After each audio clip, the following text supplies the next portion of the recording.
March of 2011, Paganomation took on its most ambitious project to date. 4 35-second spots showcasing the newest LEGO sets across 4 different play themes: Pirates of the Caribbean, Harry Potter, Alien Conquest, and Star Wars. With only 3 months to build dozens of sets and shoot almost 2.5 minutes of animation, we assembled a crew of Paganomation veterans, including Mick Bouchard, Erin Natal, Jeff Wallenhorst, Sarah Wycliffe, and myself, David Pagano, to make the Red Brick Saga a reality.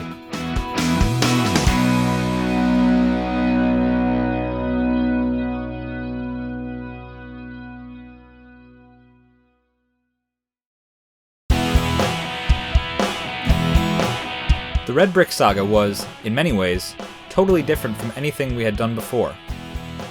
First, the spots were being made for broadcast television. The target deadline was an air date on Nickelodeon in late June 2011. Second, apart from Alien Conquest, the spots all required the approval of LEGO's licensing partners: Warner Brothers, Lucasfilm, and Disney. When we were brought on board, rough storyboards for all 4 episodes had already been completed and were being reviewed by the respective licensees.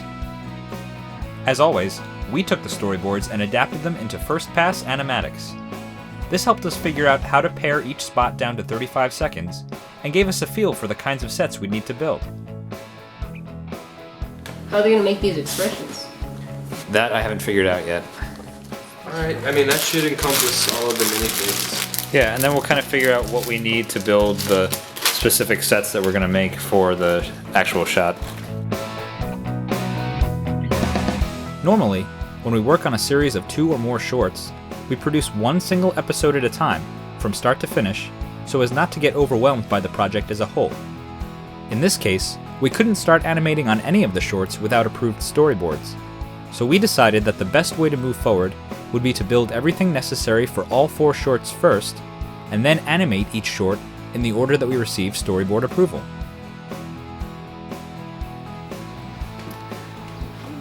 How's it going, team? It's going great. We're on day 9 of building. What are we making here?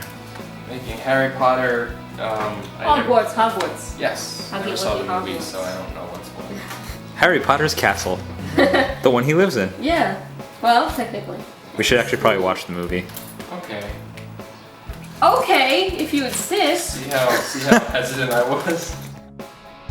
Within each Red Brick episode, some of the sets were actual LEGO sets, and some needed to be designed by us from scratch. We made a list of every single element needed for every shot of every episode, so that we could figure out who would work on what. I like to set up our animation projects here at Paganomation in a way that lets people work on the things they love. For example, Mick loves drawing, so he took on the task of designing big puffy clouds for the sky backgrounds on LEGO graph paper. In a similar manner, Sarah loves to paint and is an art history buff, so she was consulted for ways to make the paintings in Hogwarts Castle as authentic as possible, using just the normal minifigure parts and accessories. Since 3/4 of the Red Brick Saga involved existing movie licenses, we looked at the movies themselves as much as possible, for tone and design reference. Building the entrance to the Death Star, or the entrance to the lightsaber duel in the Death Star. Yes. And we've got the little backdrop too that you just made. Hey, thanks. Cool. So here's a side-by-side comparison. For Alien Conquest, we used 50s sci-fi B-movies for inspiration, as well as the box art of the sets themselves. So what are we working on today, guys? You haven't told us yet. We're working on finishing this city. We're working on finishing that city. Yes. Yeah. I like the idea of leaving that giant pile of bricks there. What do you guys think? Definitely. Yeah. No, we'll have to add in some street lights and some other detail-y stuff, but we should be okay. To speed up construction on the original creations, we would also use the LEGO sets themselves for design inspiration. The Hogwarts Castle interior, for example, uses the same window and stained glass designs that the real Hogwarts LEGO set does. In some cases, we were able to just modify existing sets to be able to use them for our purposes, like altering the Ultimate Collector Series Death Star 2 to serve as the first Death Star. It took a whole month for us to complete every set necessary for the saga, but once we were done, it was time to start animating.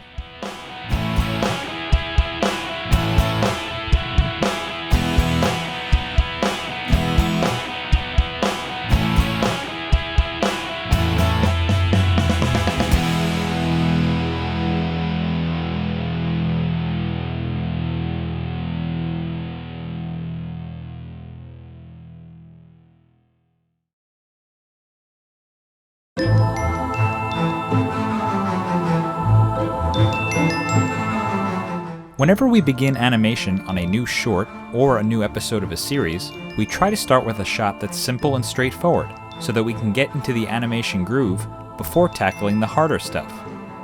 Harry Potter was the first red brick spot to have its storyboards approved, and perhaps ironically, we chose the last shot of the episode to animate first. First shot ever. Yes, we're shooting the first shot in the whole project, which is this shot of this Harry Potter spiderweb thing. No, this is not Lord of the Rings. Just like in the design phase, we again looked at the films for reference when setting up and lighting each scene for the Red Brick Saga. Most of the Harry Potter spot took place outdoors, except for the pinball-inspired Hogwarts interior shot. So this is the staircase inside of Hogwarts Castle. It originally was supposed to be a much smaller corridor, and what we realized very quickly was that there was no way we could fit our hands and the camera and minifigures inside all at once. So we made this sort of much larger corridor with a zigzagging staircase, which allowed us to get a much wider shot, and we didn't have to get the camera in so close or in such a tight space.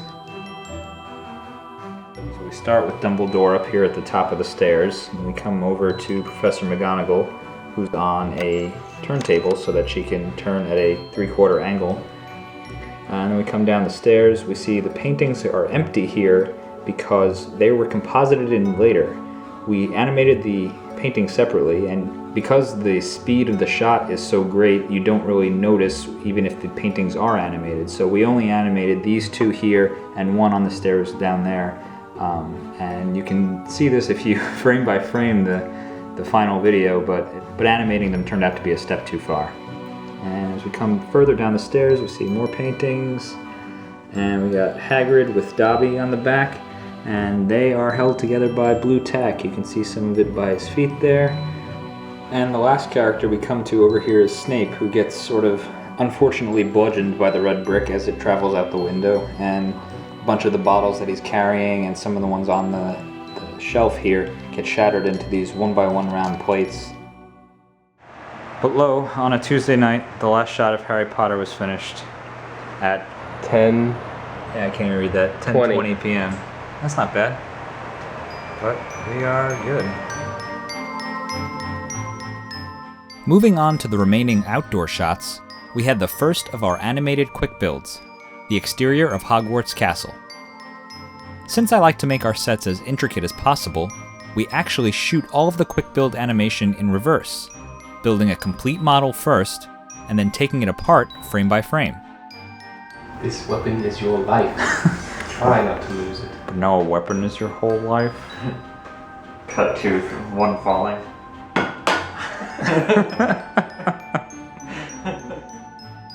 When we play this completed shot backwards, the quick build effect is achieved, and we avoid having to build detailed sets on the fly. Speaking of flying, one of the more memorable parts of the Harry Potter films are the Quidditch scenes, which we tried to recreate as faithfully as possible. So here's the setup of our Quidditch shot. And you can see we've got Harry and Malfoy chasing the snitch here. And this kind of worked in the same way that some of the other videos like Adventures of Max, the Racers episode, worked, where there's different rows of like parallax scrolling. So each one moves at a faster rate and slows down as you go back. So this moves 4 studs per frame, this moves 2 studs per frame, this moves 1 stud per frame, and this moves just whatever infinitesimally small amount per frame. And when you play it back, it kind of gives you that effect of the background scrolling at slower speeds the further into space you go. And it's a trick that I learned from many, many 16-bit games on Super Nintendo. Although stop motion is our method of choice, some kind of post-production work is always necessary on our projects. Whether it's adding things to a shot, like the paintings in Hogwarts Castle, or removing things, like these Quidditch supports. Even when doing special effects, we try to make things from real Lego bricks as often as possible, so that everything looks like it belongs to the same world. Some of these effects make it into the final product, and some don't. Post-production is the last stop on our end before we send a video out for approval. Once the Harry Potter episode was approved, it was sent off to the sound designers, and we moved on to animating the next Red Brick episode, Star Wars.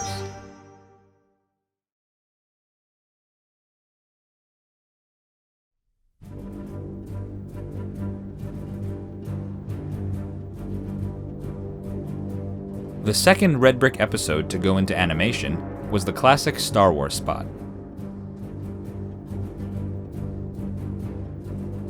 Like so many other animators, I made my share of Star Wars fan videos as a kid, so it was really cool to be able to return to that toy box in a more official capacity. Unlike the rest of the Red Brick Saga, the majority of the Star Wars spot took place indoors, aboard the Death Star. As a result, we ended up animating on some of the biggest minifig scale sets in Paganomation history. The most complicated shots were the Millennium Falcon quick build and the establishing shot in the Death Star hangar. Another thing that made this episode unique was the amount of special effects. The most obvious effects are the lightsaber blades for the duel between Obi-Wan and Darth Vader. On set, the stop motion featured the normal LEGO lightsaber elements and some power functions lighting to make it look like the blades were casting light on the minifigures. We then used Adobe After Effects to create the glowing blade elements and some flashes for when the blades strike each other.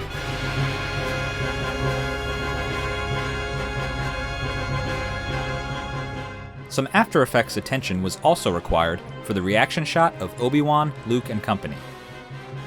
For Obi-Wan, this involved digitally erasing the eyes of his minifigure and creating new ones, as well as a new mouth. We then tracked this replacement face so that it matched the stop motion. For the rest of the Rebel crew, there were a few elements used. Images of their original heads with the default expressions, reference heads, which had expressions similar to the ones we wanted to create, and blank heads, which were used as a basis for the new animation. The new faces for the characters were created using a combination of cut and paste elements and masking techniques. One post-production task we weren't expecting was in Darth Vader's recovery shot, when he sits up after getting hit by the red brick. Minifigures are less than 2 inches tall, and since we were shooting a close-up of a character dressed completely in black, we had some difficulties with dust and fingerprints showing up on screen. Darth Vader's been giving us some trouble on this shoot, so I had to go into full-on doctor mode. It's okay, I'm a doctor. Mostly we just wanted to get rid of the fact that he had a ton of dust on his head because his helmet's kind of a weird plastic. So it's just a matter of how can I not put more dust and And dead skin cells. Yes, that too. So this was an attempt to get rid of that. I think it worked pretty well. It worked very well. It only took three times? Yeah. Even wearing latex gloves didn't really work, and what we ended up doing was using Photoshop to manually remove the dust one frame at a time. An unfortunate task we went with only as a last resort. The final major component of the Star Wars episode was the explosion of the Death Star. We started with just the Death Star model against black, and then, after a few frames, we replaced it with a brick-built white circle that was equal in diameter. Yeah, that's pretty good. I think that works. Alright, so let's So we're going to take 3 frames of this and then we're going to split it right here for the ring coming out. So, to your stations. Once we had the white circle in place, we started to physically explode it from the center, 1 frame at a time, leaving a ring of bricks in the middle to simulate the Praxis effect. As the bricks exploded outward, we literally just held the ring in place and lifted it each frame until it passed beneath the camera. Later, in After Effects, we added some glow to better approximate the real explosion. And since it's a shame to let any animation work go to waste, we actually ended up converting the unused confetti from Harry Potter into a smaller explosion, which we placed behind the stop-motion footage. A stop-motion red brick shooting out from the center completed this effect. Okay, I believe we are done with the red brick. When working on animated shorts like these, with so many different elements, sets, characters, and effects, it's important for us to be able to keep track of the progress on each shot, as well as on the project as a whole, so that we always know what we're working on next. So we've been tracking all the shots and how they're set up in this spreadsheet here. We've got a list of sort of where the light setup is, what the camera setup is, in terms of where the camera is, what lenses, and the lights in terms of what brightness, gels, colors, direction, that sort of thing. It's also things about what happens in the shot, how we're doing it, and also whether the shot is done or not.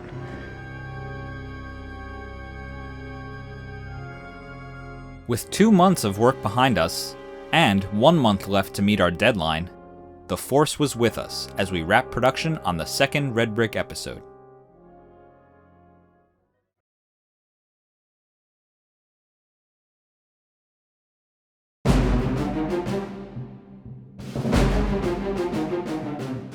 The last of the licensed Red Brick shorts was Pirates of the Caribbean. Compared to the 2 episodes we had already done, this one was relatively simple. 1 setting, minimal characters, a quick build, and a few effects. There were 2 main locations we had to build for the Pirates short. First up was the microscale Skull Island. So here is the island, the Skull Island from the Pirates short, and for the reference for this, we looked at the first Pirates of the Caribbean teaser trailer, which actually has a Skull Island. This island was designed by Erin, and she drew it out on graph paper first, and then a bunch of us started to just sort of sketch it out in brick form and build up sort of the land masses, adding in all the trees and the foliage, trying to figure out where to fill in things. And then Sarah actually came in and did some color treatments and did the background and stuff to make it look very warm and Caribbean. The other main set was the minifig scale shoreline, which we built as one long piece and used for most of the remaining beach scenes.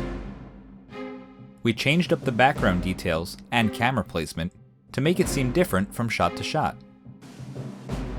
The only time we didn't use this long shore piece was for the final shot, where the red brick lands in a pile of pirate treasure. Here's a quick look at the setup from the end of the Pirates episode. You can see it's mostly a lot of gold. The real secret behind this setup here is that pretty much every piece of gold has a piece of blue tack on it. And basically this was because we needed to be able to animate the gold piece by piece and animate the red brick crashing into the sand.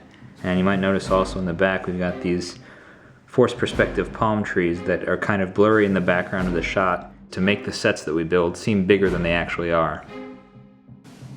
The forced perspective technique doesn't just apply to backgrounds. It can also be used to achieve other special effects.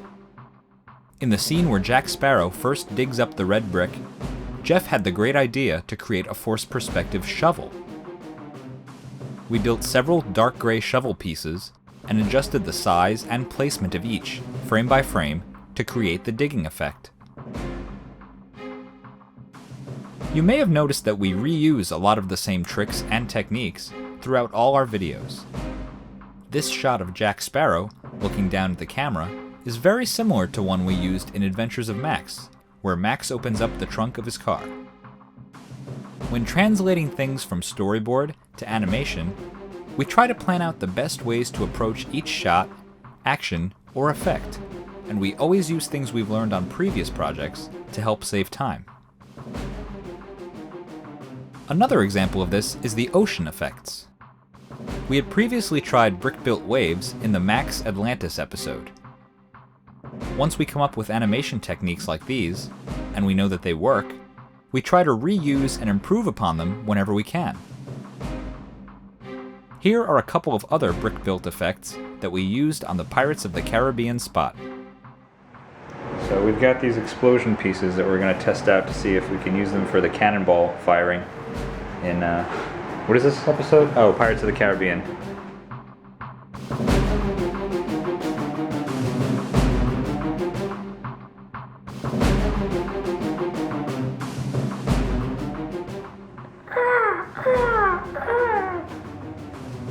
So Mick, what are we animating here? Animating a bird flapping in the distance.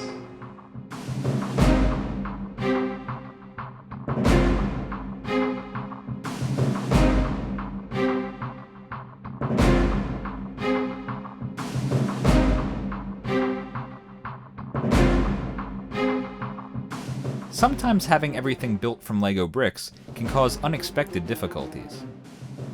Having Jack Sparrow run around with a giant red 2x4, for example, made the staging of his scenes a bit more challenging. We had to literally play around with the minifigure for a bit to figure out the best way for him to be able to hold the brick and still be able to act. The strangest issue we had to deal with on this short took us completely by surprise. While animating the shot where Jack Sparrow takes out his telescope, we came to a bizarre realization. Jack couldn't bring the telescope up to his face. His oversized pirate hair was blocking his arm. By the time we figured this out, we had already animated most of the shot, so we came up with a quick but effective way to fix it. We had Jack bring his arm and the telescope up as far as it could go, and then we immediately cut to the next shot of the telescope's point of view. This may not be the most glamorous solution, but this is one of the reasons I like to do so much planning on our projects, to try and anticipate as many of these types of issues as possible. That way, when a few things do come up, and they always do, we can be ready for them.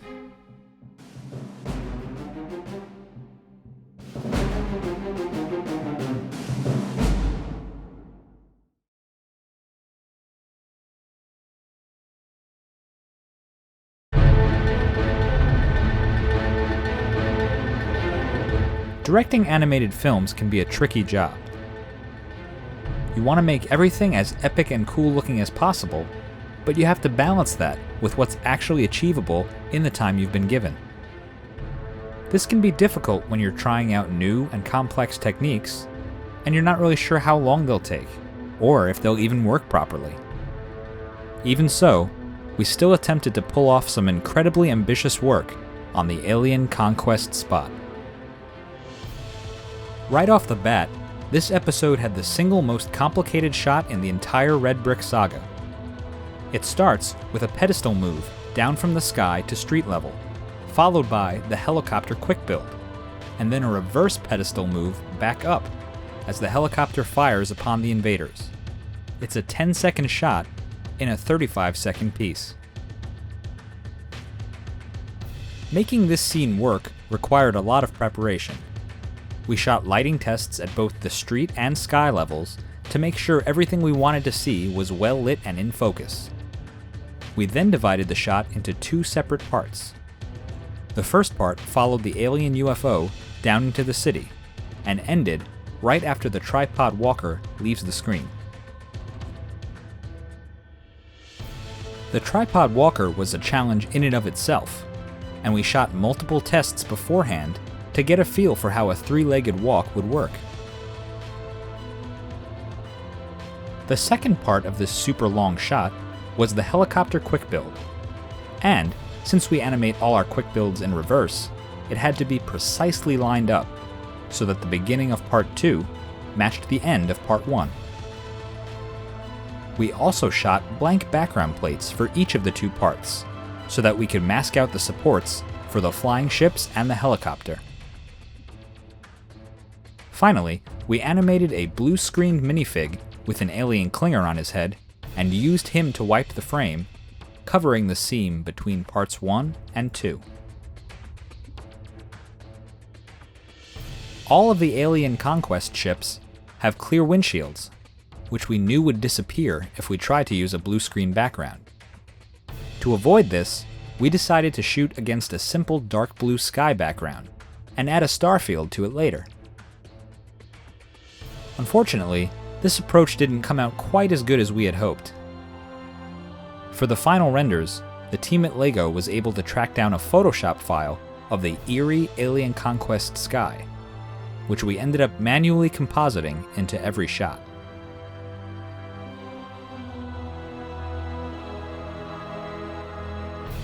Some of our design work needed finessing as well. For the final shot of the brick landing in a crop circle, we thought it would be cool if the crop circle resembled the LEGO Classic Space logo. I hope we have enough pins to reach. I'm actually more worried about it reading as the logo, because I think we've got this entire bowl here. Since we didn't have time to refine this concept to the point where it worked perfectly, we ended up just simplifying it into a regular circle of fallen crops.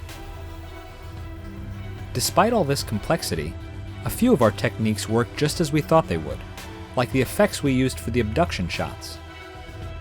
Part of this approach involved taking 2 exposures for every frame of animation, one with a normal lighting scheme, and the other with a bright light. In After Effects, we combine these 2 exposures with a bit of masking to form the alien tractor beam. Another successful component of these abduction shots was the looming presence of the alien mothership.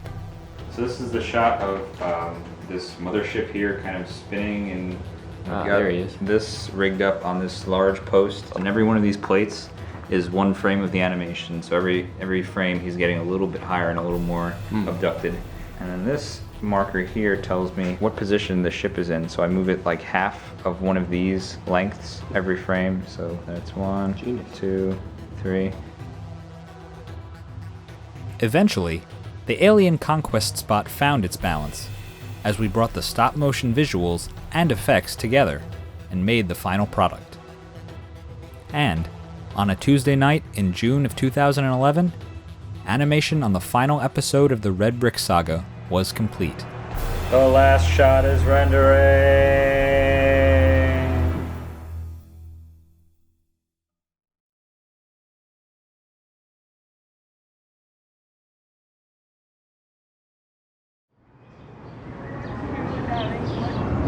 So how does it feel to not be in a hovel for once? Feels good to be let out of our cage. I enjoy oxygen. It is Yeah. essential. And Did you guys also forget about what the sun looks like I did? I think my eyes forgot how to adjust to the sunlight. so that's what that warmth is. Yeah, it's That's that quite big nice, actually. glowing orb in the sky. Yeah.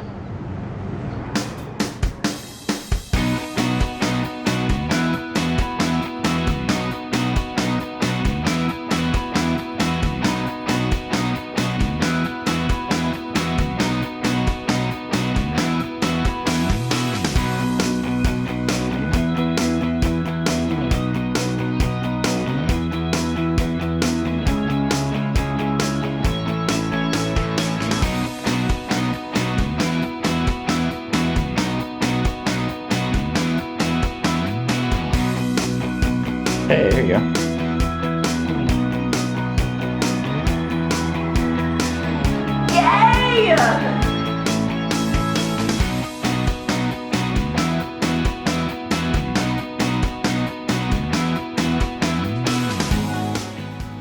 The Red Brick Saga was a real labor of love, emphasis on the labor part, and an exciting achievement in the history of Paganomation. It was a rare treat getting to visit the worlds of so many licensed characters, but what was even cooler was to be able to work with my friends in bringing those worlds to life. That's what we have to do to keep our stars happy. Can I get you some grapes, sir? Wait, you have to take a picture of me like the shock picture. In honor of the completion of 100% animation on Harry Potter, and because I'm a huge nerd, I've made some Hogwarts themed Jell-O. I think I'll enjoy one right now.